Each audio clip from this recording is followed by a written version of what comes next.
So, ladies and gentlemen, this is lecture number 2 of OCF ना। इससे पहले वाले लेक्चर में बेसिक चीजें अपन डिस्कस कर चुके थे।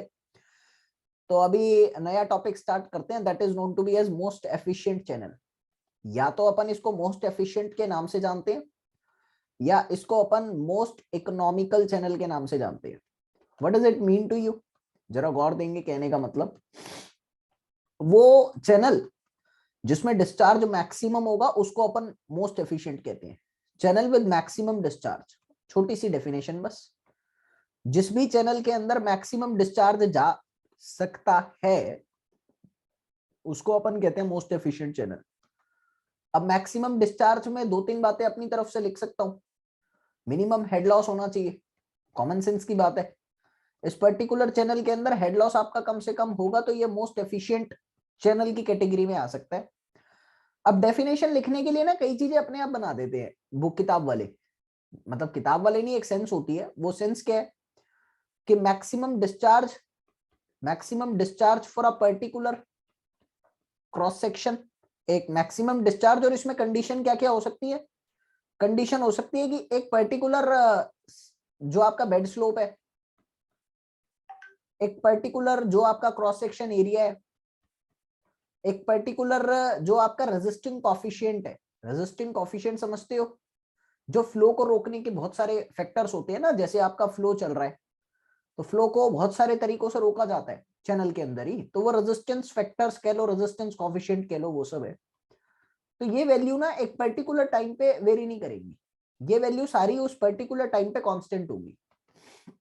समझ रहे हो?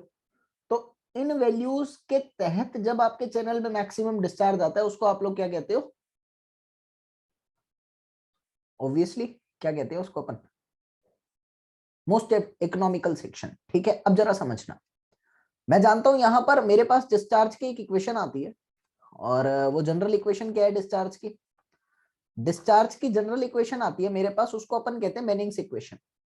What do you mean by the Manning's equation? तो discharge is equal to 1/n r की पावर 2/3 s की पावर 1/2, वेयर यहां पर n जो है that is known to be as the roughness coefficient या रगोसिटी कोफिशिएंट। अभी मर्जी है, जो मर्जी आप कह सकते हो उसको, रगोसिटी कोफिशिएंट कह लो या रफनेस कोफिशिएंट कह लो। क्यू आपको पता ही है, दैट इज कॉल्ड डिस्चार्ज। उसके बाद आर क्या है अपने को पता है, that is known to be as hydraulic mean depth.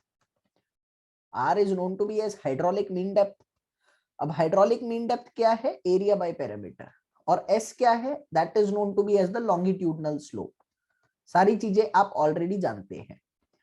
आपको पता है, अगर मैं यहां पर देखूं तो मैं एक बात कह सकता हूं कि discharge will be maximum when R will be maximum. जब आपका आर मैक्सिमम होगा तो डिस्चार्ज मैक्सिमम होगा। और आर मैक्सिमम होने के लिए मैं लिख सकता हूं एरिया मैक्सिमम और मिनिमम पैरामीटर होना चाहिए। हाँ, बिल्कुल सच बात है। तो for the R to be maximum the parameter should be minimum.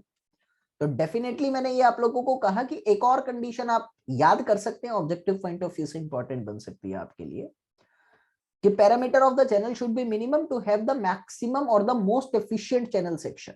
लिख सकते हैं आप, ये यही से याद कर लीजिए, जो भी है। क्लियर है? तो आपको ये चीज समझ में आई कि मोस्ट एफिशिएंट चैनल सेक्शन की कंडीशन क्या क्या होती है और कैसे आप लोग इसको निकालते हैं। अब मैंने आप लोगों को कहा लेडीज एंड जेंटलमैन कि आपको पता है जनरल 3 सेक्शन होते हैं, रेक्टेंगल, ट्राइंगल और ट्रेपेजॉइडल। इनके एनालिसिस करते हैं। मैं सिर्फ फॉर्मूले नहीं, कुछ डेरिवेशनल पार्ट भी आपको दूंगा ताकि किसी भी तरह से प्रॉब्लम ना आए और आप इसको समझ सके। छोटा सा सब्जेक्ट है, बड़ा नहीं है। तो स्टार्ट करते हैं एनालिसिस को। मान लीजिए आपके पास एक रेक्टेंगल सेक्शन है, और वो रेक्टेंगल सेक्शन कैसा होना चाहिए? That should be most efficient. The dimensions of the rectangle section is given to you as this Y, जहां पर विड्थ जो है उसका b है and the water present at the height of y। Got it? तो आपको बोला गया you need to find the condition for it to be the maximum efficient. I know one thing, ladies and gentlemen, if I need to find the area, then I can write it as area is equal to by, and if I need to find the parameter, then it is said to be as b plus 2y. मैं यहां से ऐसा लिख सकता हूं कि P is equals to में area upon y plus में 2y। हाँ यार ऑब्वियसली ऐसा लिखने में कोई दिक्कत तो नहीं है। और मैं जानता हूं कि मोस्ट इकोनॉमिकल सेक्शन होने के लिए पैरामीटर शुड बी मैक्सिमम। ये पैरामीटर आपका सॉरी मिनिमम होना चाहिए पैरामीटर, तो आपका मोस्ट एफिशिएंट चैनल सेक्शन आपको मिलेगा। तो ये पैरामीटर मिनिमम आप कैसे कर सकते हो? अगर आप इस पैरामीटर को एक बार y के रिस्पेक्ट में डिफरेंशिएट करके 0 के इक्वल रख दो तो आपका हिसाब किताब बढ़िया बनेगा। डिफरेंशिएट जब आप इसको करोगे तो क्या आएगा? dp बाई dy का इक्वेशन आएगा minus a by Y square plus 2 is equal to 0। यानी when you will be going to solve it what you will have,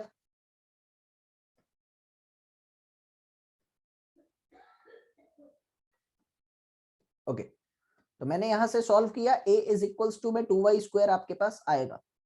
I know one thing, area जो था वो by के बराबर था, y से y काटा, तो मैं यहां पर लिख सकता हूँ y should be equal to half the width.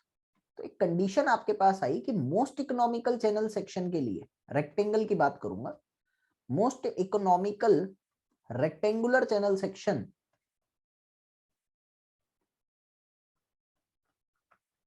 most economical rectangle section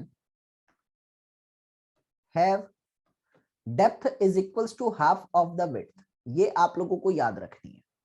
अब इसके करस्पॉन्डिंग सारी वैल्यूज अपने को निकालनी चाहिए। वो सारी वैल्यूज अपने पास क्या क्या आ सकती है? अगर मैं एरिया निकालना चाहता हूं तो एरिया का फॉर्मूला होता है b इंटू वाई, यानी मैं डायरेक्टली लिख सकता हूं y बाई 2 इंटू वाई।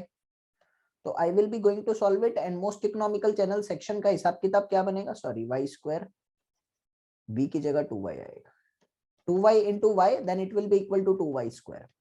पहली चीज, अगर मैं यहां से पैरामीटर निकालना चाहता हूं then what does it mean to you?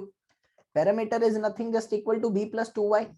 b की वैल्यू है 2y and it is equal to 2y, then it will be equal to 4y। If you need to find the r value देन a by p होता है। I can definitely say it is equal to 2y square by 4y। y से y काटो, इससे ये काटो, then it will be equal to 2y। ये जो मैं आपको लिखवा रहा हूँ ना, कृपया करके आपको ये याद रखनी है, बहुत काम की बात है, ठीक है? सीरियसली काम की बात है, आपको ये याद रखना है। टॉप विड्थ अगर आपको निकालना हो तो टॉप विड्थ तो आप y की टर्म्स पे निकाल ही सकते हैं, that will be equal to 2y। तो ये सारी कंडीशंस आपको समझ में आनी चाहिए कि रेक्टेंगुलर चैनल सेक्शन को एफिशिएंट अगर मुझे बनाना है तो रेक्टेंगल चैनल सेक्शन एफिशिएंट बनने के लिए ये कंडीशन सेटिस्फाइड होना अनिवार्य है। अब इसके बाद मेरे पास कंडीशन आती है ट्रापेजॉइडल सेक्शन की।